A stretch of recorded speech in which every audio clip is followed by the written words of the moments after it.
Bueno, en principio agradecer la invitación. Ya el curso lo inició Carlos Golgi la semana pasada, por razones de superposiciones horarias con otras actividades no puede estar presente, pero bueno, Carlos me contó que fue un curso muy activo, con mucha participación. Bueno, y agradecerte a vos, Andrea, a Mariano Jiménez, a Jorge, veo que Silvia López está allí presente también, y a todos aquellos que se han conectado. Hoy vamos a abordar un tema diferente a los que ustedes acostumbran a tratar en este foro, pero que reviste absoluta relevancia desde el punto de vista de la práctica profesional. La modalidad de trabajo que les voy a proponer, que ya hemos implementado en el curso anterior, es la de la interrupción en el momento en que lo crean oportuno. Vamos a hacer una especie de ateneo jurídico a partir de casos que ustedes quieran compartir en este foro y en los cuales haya algún tipo de deliberación, algún tipo de contenido jurídico vinculado a la responsabilidad profesional del equipo de cirugía para poder empezar a recorrer tal vez el camino de la prevención o el camino de la buena praxis médica. Antes de entrar de lleno en el tema que nos ocupa, hoy vamos a abordar la cuestión vinculada al consentimiento informado. Es importante situar el contexto en el que hoy se desarrolla la actividad profesional. Es un contexto en donde, en primer lugar, existen ciertos prejuicios de enfrentamiento entre la profesión médica y los abogados, y en realidad hay que entender que los abogados estamos, por lo menos los abogados que nos dedicamos al tema del derecho de la salud, trabajamos en los hospitales, trabajamos codo a codo con los médicos, conocemos la realidad de la institución y desde las distintas facultades, tanto en Argentina como en la región, estamos formando abogados especialistas en temas sanitarios. Así que bueno, vamos a intentar sanar estas heridas que nos han distanciado a los médicos y a los abogados durante mucho tiempo. Y la primera observación que quisiera, o la primera reflexión que quisiera compartir con ustedes está vinculado al impacto que la medicina tiene en casi todos los aspectos de nuestras vidas.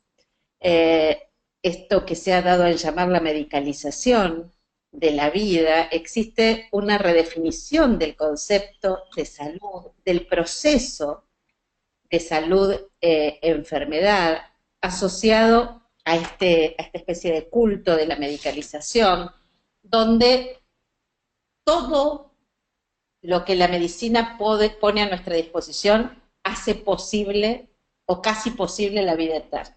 Este es un concepto generalizado en la población, y de allí los enojos, la violencia, frente a sucesos naturales que debieran ser naturales como la muerte.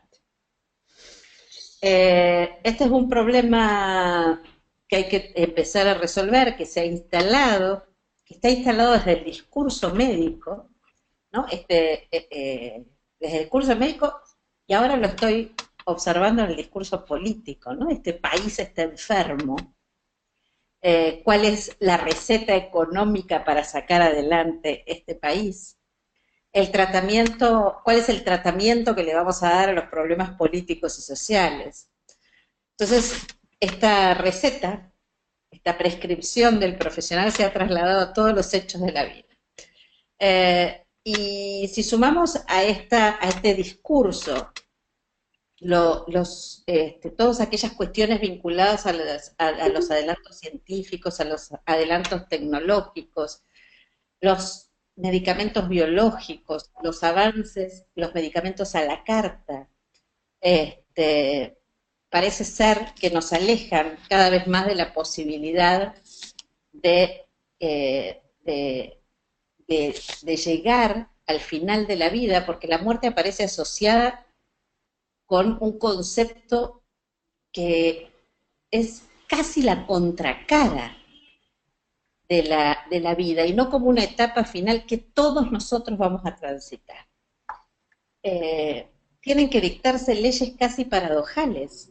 La ley de muerte digna es esto, permitirnos tomar decisiones en relación hasta dónde vamos a permitir que se haga un tratamiento sobre nuestro cuerpo. Y fíjense ustedes, a mí realmente me impacta el lenguaje que utilizan en las historias clínicas. Los pacientes no se mueren, ustedes batallan contra la enfermedad, dan una lucha. Han utilizado términos casi militares para esta lucha contra la enfermedad. Y entonces en la historia clínica que nosotros evaluamos junto a ustedes, cuando hay un caso en donde puede existir un riesgo de juicio a los profesionales, a mí me llama mucho la atención descubrir la palabra, haber descubierto una palabra que no existía en mi vocabulario habitual, que es la palabra obitó. Los pacientes a ustedes no se les mueren, los pacientes obitan, están en un limbo, están obitando. O el paciente no murió, sino que no respondió a la maniobra de resucitación. El paciente no respondió. Es una cosa curiosa, ¿no? Son especies de metáforas de una nueva comunicación social, un lenguaje que no es casual, sino que responde a nuevas formas de construcción de vínculos sociales. Hay una nueva relación médico-paciente sobre la que tenemos que reflexionar, sobre las que tenemos que andar. Si nos vamos a quedar con esta relación médico-paciente, tenemos que también ver qué tipo de vínculos legales o qué tipo de plataforma legal vamos a utilizar. La salud hoy ya no es como definía la Organización Mundial de la Salud en su preámbulo allá por el 46, luego en el 48, como la ausencia de enfermedad, sino que trasciende el ámbito privado, el ámbito personal, para ser considerado un bien social y aún para algunos, esta es una discusión también que hay que saldar, un bien de mercado. La salud como bien de consumo está generando un aumento sin precedentes de los costos de la atención sanitaria. En Argentina específicamente, la autoridad regulatoria, junto con la Superintendencia de Servicios de Salud, es la Secretaría de Comercio, a la misma que se recurre si funciona mal un teléfono celular. Es curioso. Por lo menos tenemos que tenerlo, tenemos que tener este marco en la contextualización que estamos haciendo. Y ha cambiado por el uso de la tecnología también la epidemiología de nuestras poblaciones. En toda la región de América, la sobrevida, hay una sobrevida a enfermedades antes mortales. Hoy el envejecimiento poblacional nos coloca frente a una nueva problemática de indudable contenido bioético y que involucra en todos nuestros países a las políticas públicas sanitarias, y digo a la bioética también, porque esto tiene que ver con la asignación de recursos y con la justicia distributiva, dos principios elementales de la bioética junto con la autonomía.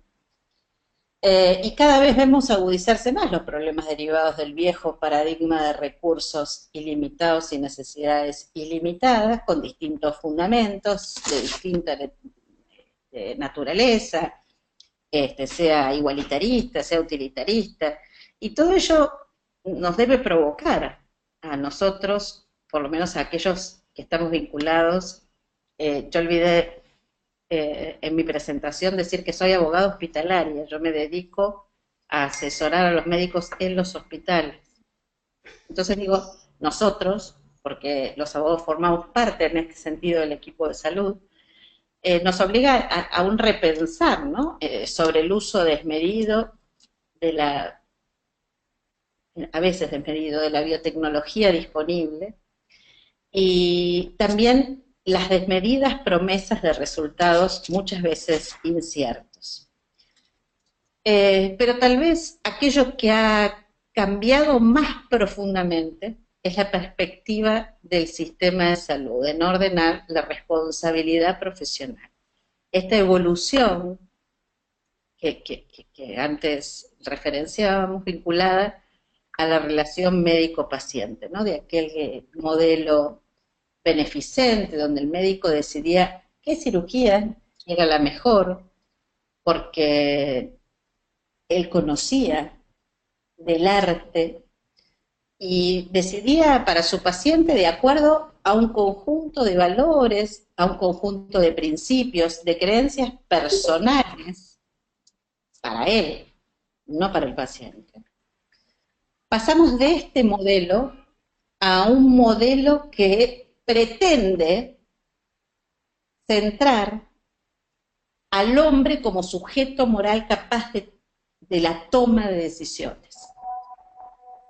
De aquel modelo médico hegemónico que describía Eduardo Menéndez, se dio paso a un modelo de autodeterminación, a un modelo de autonomía personal, entendida como un poder de señorío en el cual cada uno de nosotros resulta capaz y competente, por eso, digamos, la introducción de la bioética, capaz en términos jurídicos porque es mayor, y competente en términos bioéticos, capaz, digo, de tomar decisiones sobre su cuerpo y sobre su salud, evitando la intromisión de todo poder externo, sea del sistema de salud, o sea del Estado, que no sea consentida por cada uno de los sujetos.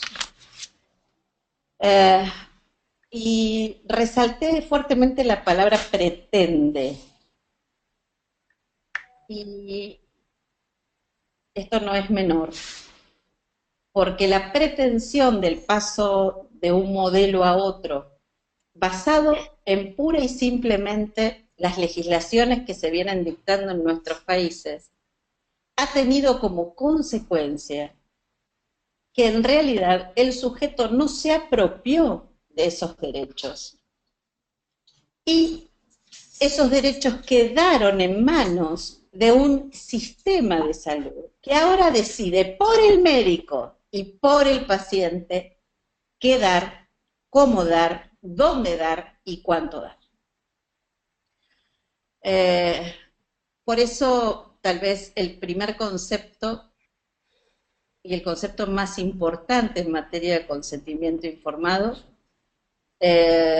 pasa por considerar no a esto un documento, sino un proceso que no tiene como objetivo blindar al equipo sanitario, sino que tiene, y mucho menos dar una patente de corso o de inmunidad para cualquier atención sobre la salud, sino muy por el contrario, empoderar a un sujeto respecto de sus derechos sobre su cuerpo.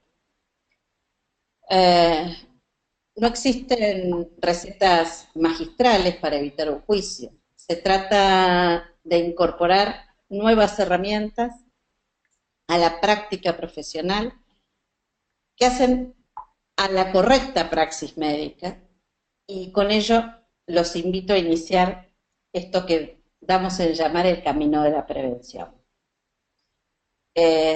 Antes de continuar, no sé si alguien quiere hacer algún comentario, No hay preguntas en el chat, Marisa, si querés seguir, y bueno, si alguien quiere hacer algún comentario, o levanta la mano o lo escribe en el chat y yo te lo paso, ¿dale? Perfecto. Me gustaría, no sé si Jorge está conectado. Sí, está conectado y te está escuchando. Jorge, sí, ¿cómo está? Muy bien, Marisa. Hola, Andrea, hola a todos. Sí, yo creo que hay una cuestión acá que estás planteando vos, que es el establecimiento de una relación formal entre el paciente y el médico, que termina plasmándose en el consentimiento, pero que viene a certificar en todo caso o a atestiguar que existió ese proceso de información. Pero creo que, como vos decís, es un proceso y no es un documento. El documento tiene poco valor, se firma de cualquier manera, pero importa que el paciente sepa de qué se trata. Y creo que el grupo médico debiera abandonar, nosotros, esa omnipotencia de curar todo y salvar todo, porque no es cierto. Y yo siempre planteo que todavía no hemos logrado, probablemente a Dios gracias, lograr la inmortalidad de los pacientes. Los pacientes van a terminar muriendo, y cuando un paciente anda muy bien y se va de alta, es porque esa vez no le tocaba, o logramos ayudarlo que no le tocara, pero tarde o temprano le va a tocar, porque son tan mortales los pacientes como los colegas, como nosotros mismos. Pero esa sensación, que no debiera ser de futilidad, sino de saber que se trata con mortales, habría que compartirla y dejar la imagen de Quino, esa donde Dios y el cirujano es uno solo, para aceptar que Dios en todo caso sigue, como en los griegos, guiando la mano del cirujano para lograr algunos resultados, o por lo menos resulta poéticamente muy agradable. Perdón.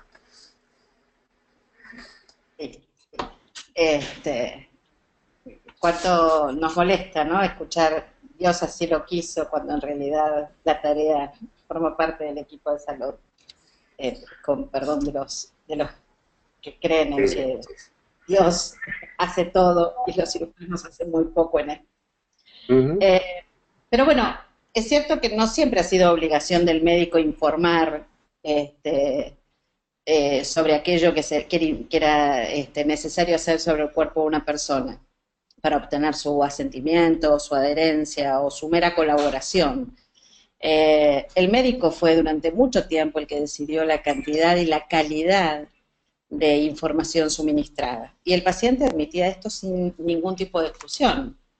Esto pasaba en otros ámbitos de la vida también, digamos, había normas tácitas que se cumplían en donde la autoridad la tenía este saber, ¿no?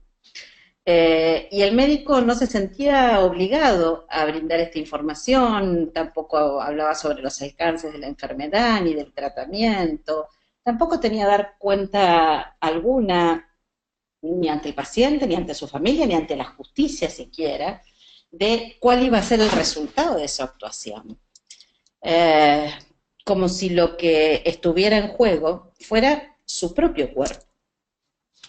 Este antiguo modelo era un modelo de autoridad para decidir con un exclusivo criterio personal qué resultaba más beneficioso para el paciente. Y en este modelo carecía de importancia la información respecto de el tipo de tratamiento o el tipo de actuación médica que se iba a llevar adelante, y por lo tanto carecía de relevancia también la opinión del paciente, que solo debía obedecer o resignarse y confiar. En este contexto recordamos a Hipócrates sostenía, ¿no? Hay una frase que yo puse aquí: haz todo con calma y orden, ocultando al enfermo durante su actuación la mayoría de las cosas. Dale órdenes oportunas con amabilidad y dulzura y distrae su atención. Repréndele a veces estricta y severamente, pero otras anímale con solicitud y habilidad sin mostrarle nada de lo que va a pasar, ni siquiera su estado actual. Y dijimos que poco a poco se va desterrando este tradicional paternalismo médico que ignora la capacidad del paciente para la toma de decisiones, y ello supone hoy una clara violación al derecho individual de libertad de los individuos. Este cambio de concepción en la relación médico-paciente, además de dignificar, además de humanizar la actividad sanitaria, supone también un cambio de paradigma en la valoración de la relación desde el punto de vista jurídico. La valoración jurídica de las actuaciones médicas no solo debe tomar en consideración la corrección de la intervención en sí misma, sino también los derechos fundamentales que se involucran en esta relación médico-paciente. Y el más importante a tener en cuenta es este valor de la autonomía y es este valor de la libertad, que en el caso de la información nula o deficiente se infringe, generando una responsabilidad jurídica. Yo quiero ser clara en este concepto y les voy a contar un caso de jurisprudencia. Había un señor que era militar, retirado, que concurre a su servicio de prestación de salud, en este caso era el hospital militar, porque le dolía su pierna. Su médico clínico evalúa el caso y le recomienda concurrir al servicio de cardiología. El servicio de cardiología lo atiende, visto por un médico, el médico recomienda un ateneo, el ateneo médico de evaluación del caso de este paciente recomienda que se realice una angiografía, la angiografía se realiza y el paciente sale de la angiografía en estado vegetativo. Su familia, obviamente, recurre a la justicia, alegando la existencia de una mala praxis profesional por parte del equipo que interviene. Y el caso es evaluado por el cuerpo médico forense, y el cuerpo médico forense determinó que no hubo responsabilidad profesional, que fue la patología de base del paciente que hizo que al introducirse el catéter desprendiera un émbolo que se instalara a través de su torrente sanguíneo en su cerebro y lo dejara en el estado en que quedó. Por lo tanto, quedó claro que no había mala praxis médica, que era lo que se demandaba. Pero los jueces dieron un paso más e indagaron respecto de si el paciente conocía la posibilidad de este resultado. Los médicos informaron que sí, que ellos habían advertido que este era uno de los riesgos posibles de la intervención que se le iba a realizar. Su esposa negaba que habían sido informados. Y el tema pasó, en definitiva, por un problema probatorio, que es si existía o no documento que probara el hecho de la información. El documento no estaba anexado a la historia clínica, por lo tanto, los médicos fueron condenados. En realidad, los médicos no fueron condenados porque no se pudo determinar en definitiva a quién le correspondía, si el ateneo que había intervenido en cardiología, si al médico intervencionista. Bueno, la condena recayó en la institución que lo atendió, que no tenía mecanismos adecuados de control del consentimiento informado de sus pacientes. Pero lo importante a resaltar en este caso es que la responsabilidad por la ausencia de información se transformó en una responsabilidad objetiva. Entiendan este concepto de que a pesar de que no existió, de acuerdo a la evaluación de un cuerpo médico, a pesar de no haber existido responsabilidad profesional, se indemnizó igual. Y se indemnizó por un deber autónomo que resulta ser la ausencia de información adecuada en tiempo oportuno. Se logra comprender por eso al principio decíamos nuevas herramientas para incorporar a la praxis profesional en el camino de la prevención. Entonces, este concepto de la información y la ausencia de información como un deber de reparación autónomo a la posible existencia de una responsabilidad profesional. Yo actué bien, hice lo que debía hacer, en el momento en el que debía hacerlo, pero a pesar de ello, como violé un derecho fundamental del paciente, que es el derecho a decidir sobre su cuerpo, derecho que solo puede cumplimentar a través de la información que quien sabe, que quien está en mejor posición puede dar, esto le genera al dador de información un deber adicional susceptible de ser indemnizado.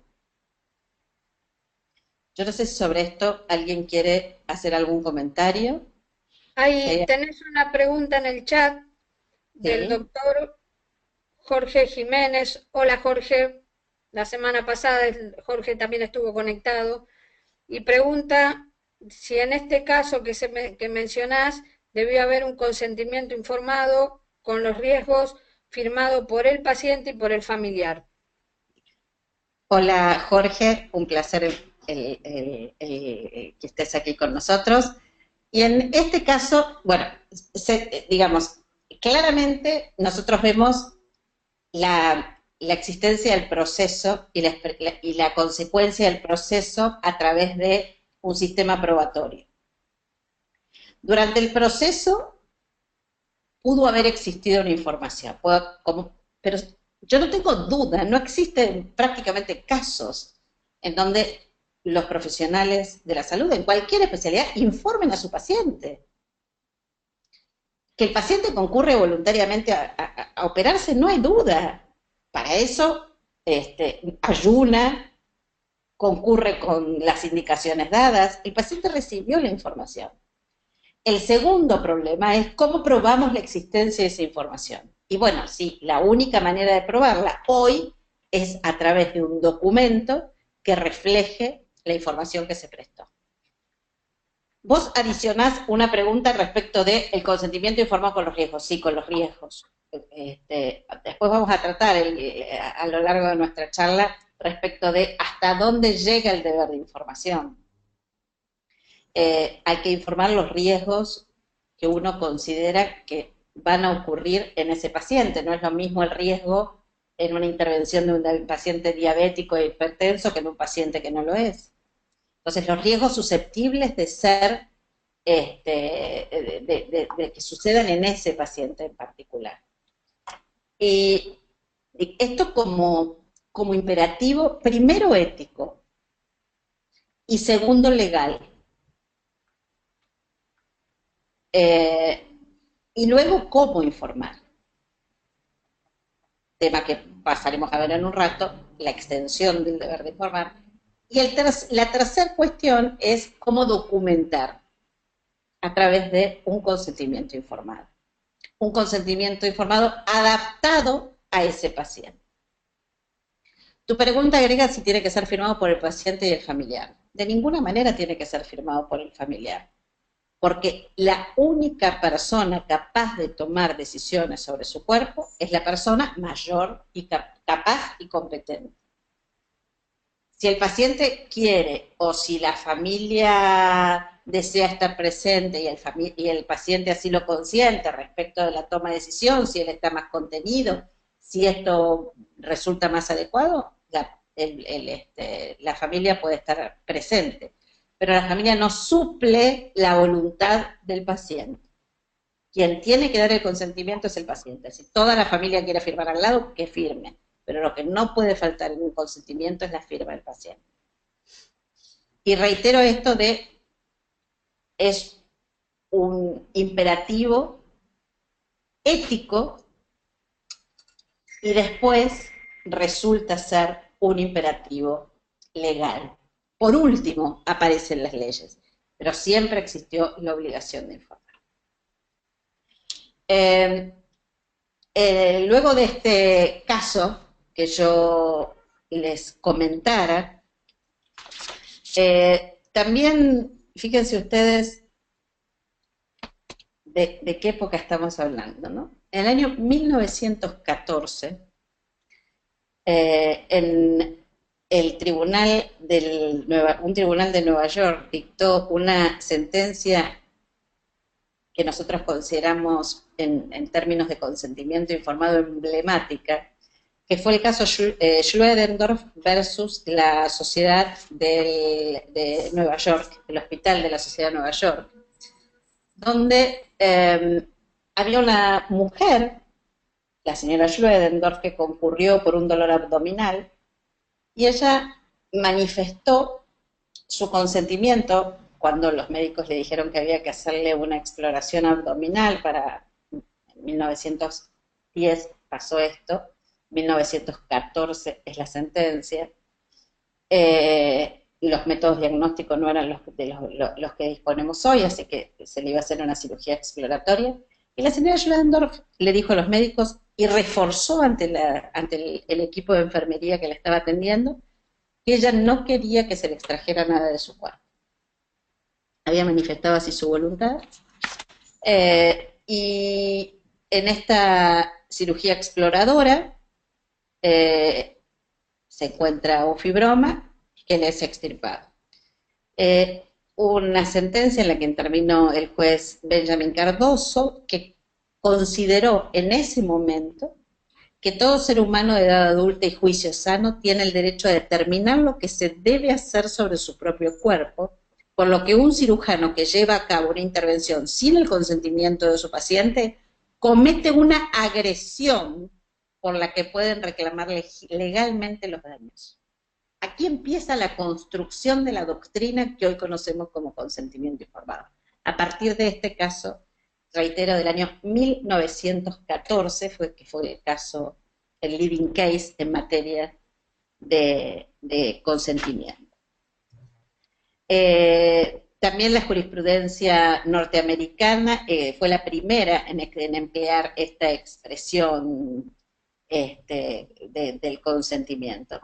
Pero hubo un caso anterior en las Islas Británicas en el año 1767, Slatters versus Baker and Stapleton, donde se sostuvo que la responsabilidad de dos médicos al haber desunido una fractura parcialmente consolidada sin el consentimiento del paciente, quienes se negaron a retirar el vendaje a petición de la paciente, fue sometida también a un tribunal que consideró inapropiado desunir el callo óseo sin conformidad y se imputó a los médicos ignorancia y falta de diligencia. Se consideró una necesaria ética, una falta ética, la ausencia de consentimiento del paciente, quien debía colaborar porque no era habitual el uso de anestésicos, por lo que había que comunicar al paciente para el ejercicio de este derecho a la autodeterminación, que aparece obviamente como una construcción posterior, para que tome coraje y se prepare para afrontar esa intervención, dijeron en aquel momento los jueces. Y así empezamos a recorrer este camino que pasa por decretos, que pasa por leyes, que pasa por códigos de ética, el Colegio Médico de Perú, el Colegio Médico de Colombia, la Asociación Médica Argentina, y empieza, como decimos, a elaborarse la doctrina sobre el consentimiento informado y los requisitos de la información para que el paciente decida autónomamente si se somete o no a la actuación que su profesional de confianza le recomienda, ¿no? ¿Qué cantidad de información se necesita? Decíamos. Hay una pregunta de Jorge. No, es la misma pregunta. Ah, bueno. Ahí leo relación médico-paciente y familiar. Nosotros hoy decimos en la doctrina del derecho de la salud que la relación médico-paciente hoy conforma una tríada en donde hay una relación que está compuesta ya no por el médico, sino por el equipo de salud, por el paciente como eje central y por su familia también. y vamos a ver a lo largo de nuestra charla las distintas situaciones que se suscitan en torno a menores de edad, en torno a personas que no tienen, que están incapacitadas en ese momento para la toma de decisiones. ¿Qué pasa con una persona que llega en estado de inconsciencia a un quirófano y no es capaz de prestar no es capaz de manifestar su voluntad para el acto? Y bueno, ¿qué cantidad de información hay que brindar? Nosotros podemos decir que básicamente la información que hay que brindar está vinculada a la información necesaria para satisfacer el cometido. Aquí no tenemos más solución que ir caso a caso.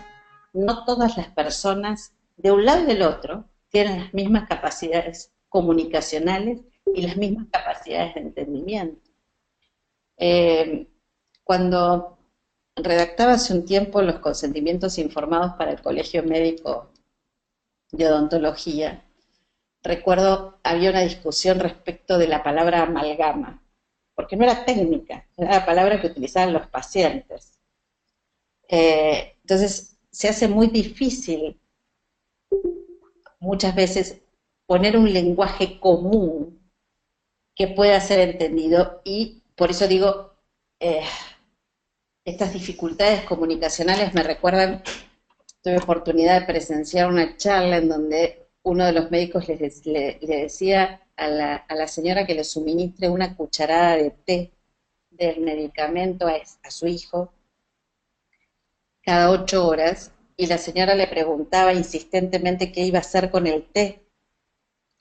El médico le decía, no, el té no lo prepare. Y entonces, ¿para qué tengo la cuchara?, le decía ella. No, la cuchara de té, le tiene que dar una cuchara de té a su hijo. Y el té se lo doy antes o después, insistía la señora. El médico le dijo, bueno, prepare el té, revuelva el té, tire el té, y con la cuchara que revolvió, dele esto a su hijo. Evidentemente, la falla comunicacional estaba dada por la ausencia de entendimiento de esta señora, que en su casa no tenía cuchara de té, cuchara de café, cuchara de postre, cuchara de sopa. Hay, digamos, este tema del caso a caso es necesario entenderlo, porque en términos generales, ¿cuál es la obligación del médico? La de informar todas aquellas circunstancias que puedan incidir de manera razonable en la decisión a adoptar. Y aquí, otra vez, incorporamos la palabra proceso, que está estrechamente vinculada a los valores, a las creencias y a las necesidades de ese paciente en particular.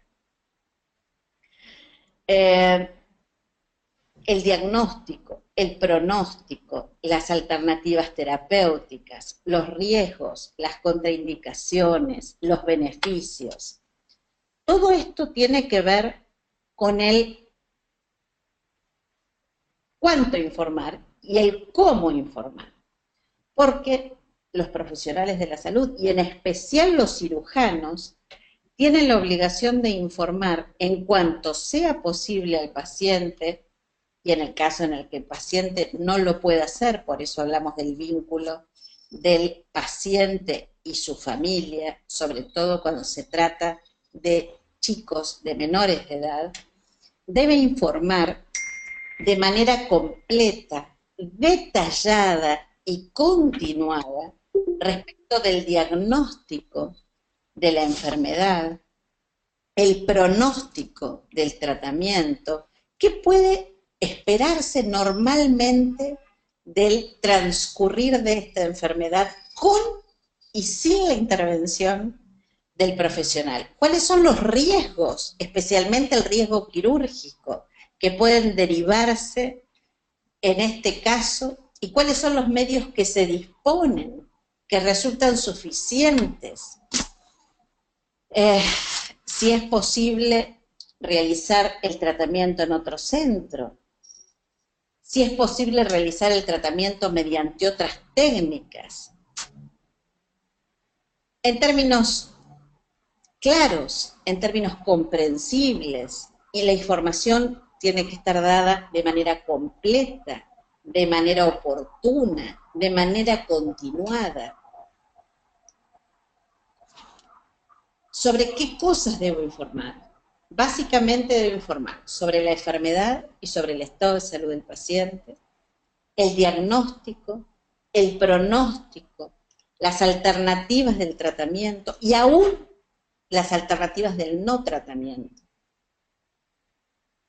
Los riesgos, las contraindicaciones, qué precauciones, qué advertencias frente a una intervención quirúrgica, los tratamientos y los medicamentos que se prescriben y la forma de administración de los medicamentos.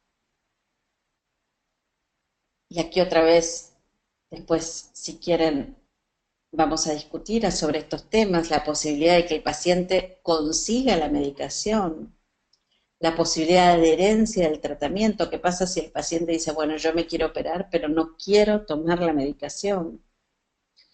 El derecho a negarse a recibir o continuar el tratamiento y a que se le expliquen las consecuencias de esa negativa. Marisa, Quiero hacer... Sí. si el paciente se niega Sí. a recibir...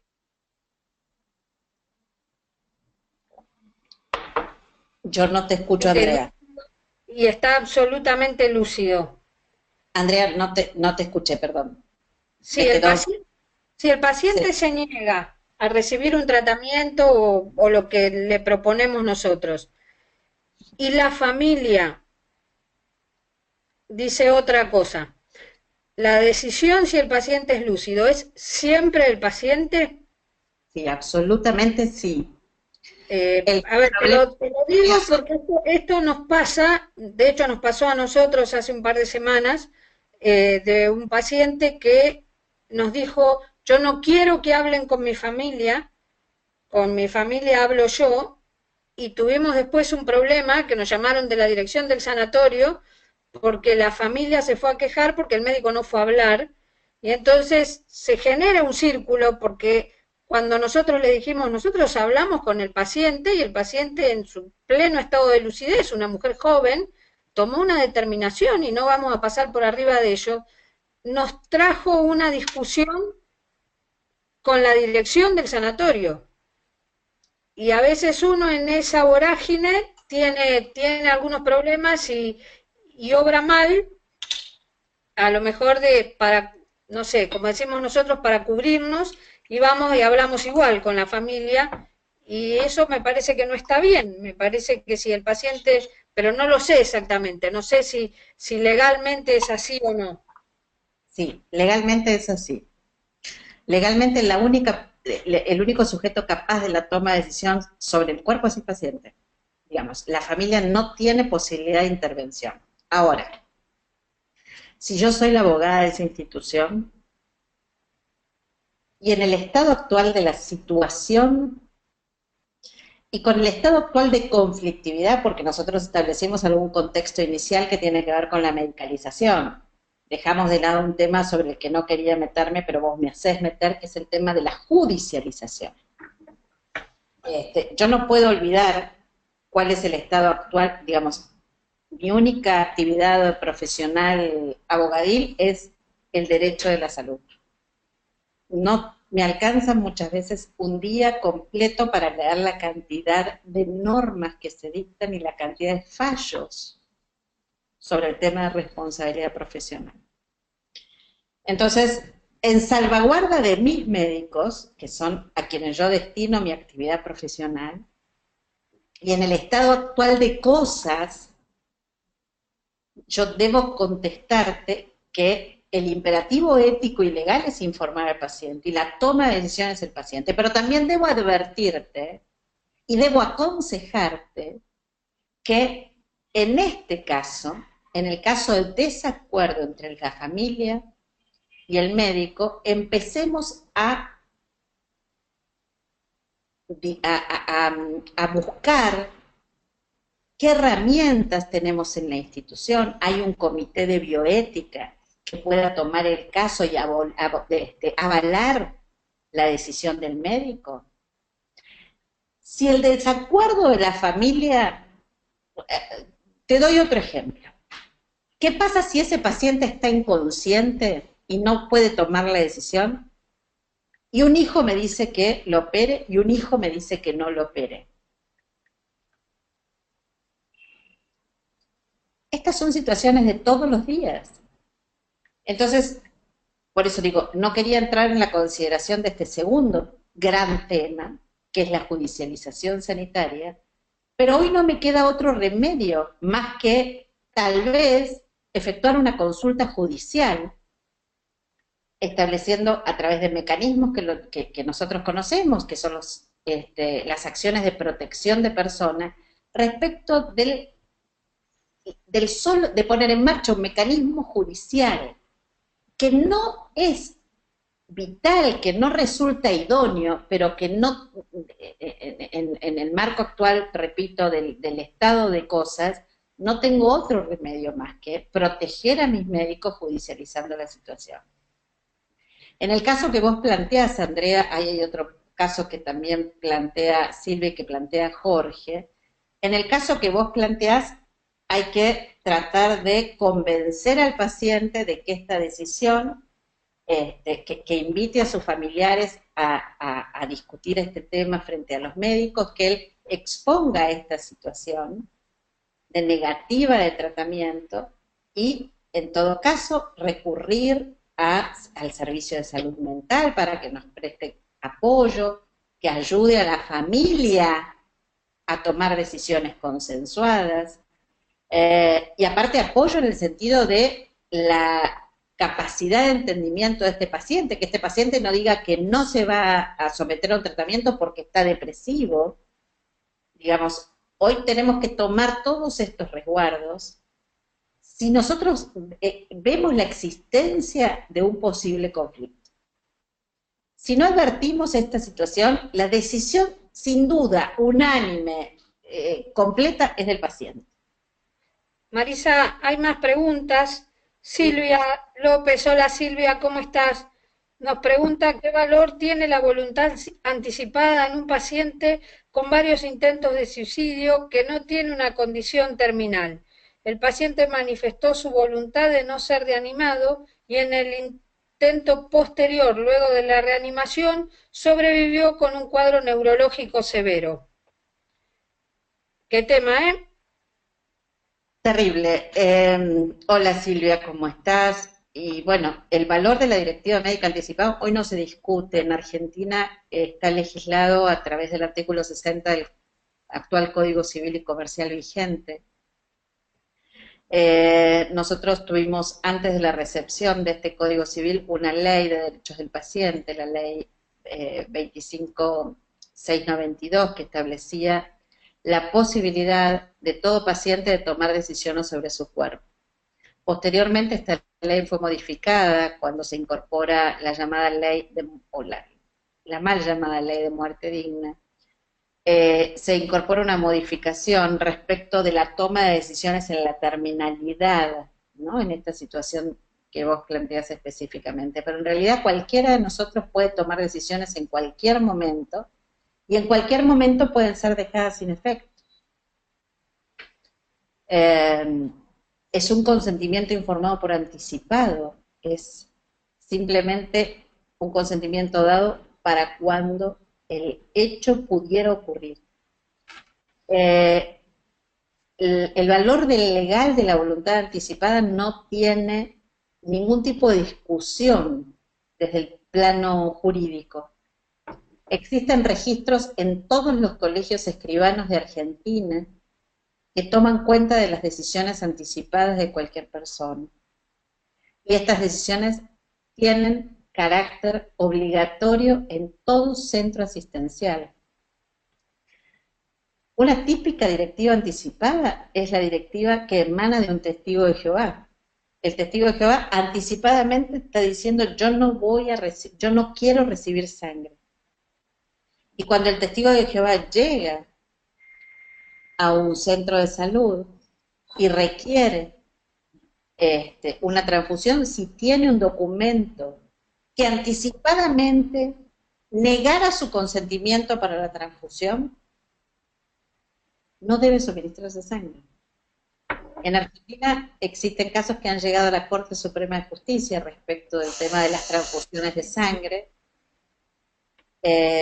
mediante los cuales se discutía, las familias discutían, el paciente había dado un consentimiento y la familia negaba que el paciente hubiese dado este consentimiento, negaba la posibilidad de la no realización de la transfusión. Baja, por favor. En estos términos, la justicia rechazó el pedido de los familiares y la Corte Suprema de Justicia de la Nación reafirmó en todos los casos. El primero fue el caso Bamón desde el año 98, del año 2011, el caso Albarracini. La Corte reafirmó este poder de señorío que todas las personas tenemos sobre nuestro cuerpo. Ahora, Silvia incorpora un elemento que es el tema de un paciente. Ella dice, sí, aquí leo, el paciente con intentos de suicidio. Uno puede decir, terminar su vida como le plazca. El único tema que aquí, este elemento que incorpora Silvia, es el elemento que yo antes intentaba hacerles notar a ustedes y que ella con claridad lo manifiesta en su pregunta. Un paciente suicida es un paciente que toma una decisión en un estado de salud mental que le permite comprender cuál es el resultado final del hecho. Es capaz y competente. Jorge quiere hablar. Sí. La pregunta que estás planteando vos, Marisa, es si es capaz y es competente. Porque si está deprimido, no puede tomar, o se considera que está incapacitado para tomar esa determinación, y si estaba tan fuera de sí que no se llama deprimido, y para el DSM habrá otra calificación, tampoco podría estar manteniendo la decisión que a lo mejor tomó como decisión anticipada cuando era totalmente lúcido, porque no siempre están tan del otro lado como para no tomar decisiones. Por lo tanto, uno no sabe en qué momento él quiere deshacer lo que pidió antes. Entonces ahí se transforma en un problema de difícil decisión. ¿No es cierto? Pienso. Sí, sí, Jorge, por eso la necesidad de la consulta interdisciplinaria y asentar esta consulta interdisciplinaria cuando uno tiene dudas o cuando escucha a los familiares plantear esta duda. Él puede tomar esta decisión, yo no lo veo en condiciones. Bueno, si usted no lo ve en condiciones, nosotros aceptamos esta posibilidad y le pedimos interdisciplinariamente al equipo de salud mental, al psiquiatra, al psicólogo, que intervenga y que entreviste al paciente y que asiente los comentarios en la historia clínica. En el caso de una constancia en la historia clínica de que el paciente no esté en condiciones, sí someteremos esta decisión a la familia. Y si la familia no resulta, no puede llegar a una unanimidad en la toma de decisión, tenemos todavía la instancia judicial para que colabore con los médicos en la toma de la decisión. No sé si tengo una cuestión para plantear. La relación entre paciente y médico tradicional. Un segundo, Jorge, que quiero allí para cerrar el tema anterior. Silvia está preguntando si el documento debe ser refrendado por un escribano. La ley anterior hablaba de escribano o hablaba de un trámite judicial. El actual Código Civil argentino no establece formalidad alguna para la forma, no establece formalidad para las directivas médicas anticipadas.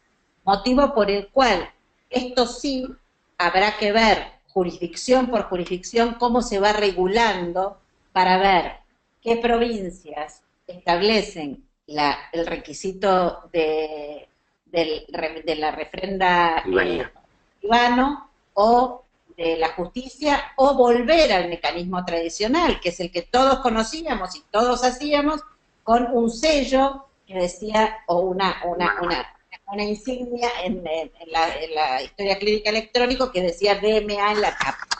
Cuando uno atendía a ese paciente, inmediatamente sabía que tenía que ir a buscar entre sus páginas la directiva médica anticipada. Bueno, yo lo que quería plantear, muy cortito, ¿puede ser, André? Muy cortito. Solo lo de Jorge y tenemos que cortar. Yo Bueno, porque es tardísimo para mí. bueno, Y el cuento ustedes es, porque también es tarde el curso. Uy, perdón. bueno, Vos- la relación que se establece en un consultorio resulta diferente a la relación que se establece entre un servicio, un paciente internado por la guardia del servicio y la aparición en una cama hospitalaria. Ya la relación se va alejando cada vez más. Por lo tanto, yo les cuento cómo hago yo. Yo definitivamente entrevisto primero a la familia y les cuento lo que tenemos entre manos y les pregunto si no les parece bien que confirmemos con el paciente lo que vamos a hacer con él. No siempre la familia quiere, muchas veces quieren protegerlo y pasa en otras latitudes también con un sistema, llamémoslo latino o mediterráneo, la familia tiene un peso totalmente diferente en la autonomía y deciden hacerse cargo ellos desde ahora, desde antes de comenzar, con todas las cosas. Entonces, lo que hago yo es establecer que le informo a la familia, que la familia pide por favor que no se le informe al paciente porque no está en condiciones, porque, etcétera, y entonces a partir de ahí le decimos yo los invito siempre a traer al paciente, entrevistarlo íntimamente, con ellos presentes, decirle, preguntarle qué es lo que quiere saber. Si el paciente pide más, se le dice, y si pide menos, nada, dando por sentado que así está bien la cosa. No sé qué te parece a vos como abogada. Es que me parece, digamos, tal vez yo implementaría el mecanismo contrario, le preguntaría al paciente qué quiere primero. Y el paciente tiene en todo momento derecho a renunciar al suministro de información. Muchos pacientes todos los días en todos nuestros hospitales dicen, doctor, no, mire, a mí me hace mal saber, no, yo no quiero, decida usted lo que le parezca mejor. Esto no es paternalismo, esto es renuncia a recibir información y así lo tengo que escribir en la historia clínica. El paciente se niega a recibir información. Y en todo caso, ¿quién quiere que la dé por él? No. Su hijo, su madre, su esposa. Yo en todo caso siempre dejaría sentado que no sea mi marido el que tome las decisiones. Por la duda. Ninguna duda. Sin ninguna duda. Yo Jorge, voto por mi mujer. Bueno, No, es lo mismo, muchas es lo gracias. mismo. Bueno, yo les agradezco a los dos, tenemos que cortar por el horario. El miércoles que viene seguimos. Podemos comenzar con las respuestas a las preguntas que quedaron pendientes. Podemos comenzar con las respuestas. Y bueno, nada, seguimos la semana que viene. Silvia, gracias por estar y esperamos que te conectes la semana que viene. Lo mismo vos, Jorge, que ya venís participando estas dos charlas, y el resto de la gente que también veo en el chat y que también nos sigue desde la semana pasada. A Fernando, a Kate, a Miki, a Jorge, por favor, si cualquier duda que haya, y tienen que contestar. Marisa. Que cualquier duda que haya quedado pendiente la pueden ir mandando si quieren a través de Nicolás. A través de Nicolás, que seguramente me la va a hacer llegar, y ya vamos, cualquier cosa que ocurra, vamos comenzando con estas cosas la próxima semana, ¿sí? Lo vemos el miércoles. Chao, Jorge, Marisa, chao a todos. Gracias, hasta entonces.